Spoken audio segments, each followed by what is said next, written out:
कर्म किसे कहते हैं ये सोचें तो कर्म की परिभाषा क्या है बताओ? जिसका कुछ फल हो उसे कर्म कहते हैं। कर्म बीज की तरह होता है। बीज क्या है? जिसके बोने का कोई ना कोई फल मिले। ऐसे ही कर्म वो है जिसके करने से पुण्य पाप कुछ ना कुछ फल मिलेगा। अब बीज जैसा हो, बीज करेले का है तो करेला होगा, और बीज आम का है तो आम होगा।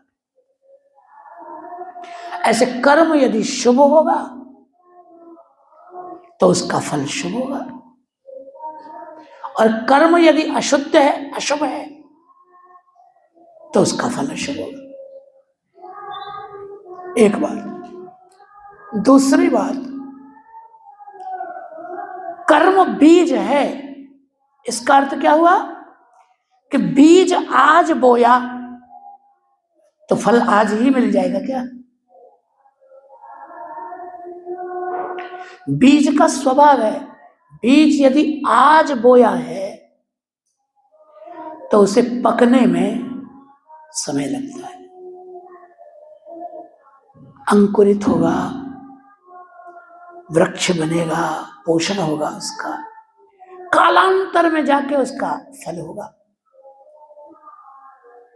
इसका अर्थ क्या हुआ कि आज हम जो कर्म कर रहे हैं वो बीज बो दिया गया है, वही जब पक जाएगा तो प्रारब्ध के रूप में फलित हो जाएगा, प्रारब्ध के रूप में फलित हो जाएगा। कुछ बीज ऐसे होते हैं कि 2-4 साल में पकते हैं, कुछ बीज ऐसे होते हैं 10-20 साल में पकते हैं। ऐसे कुछ कर्म ऐसे होते हैं कि जिनका फल कुछ समय बाद मिलता है, कुछ ऐसे होते हैं कि जिनका ज्यादा समय बाद मिलता है। लेकिन कर्म रूप बीज है तो उसका फल तो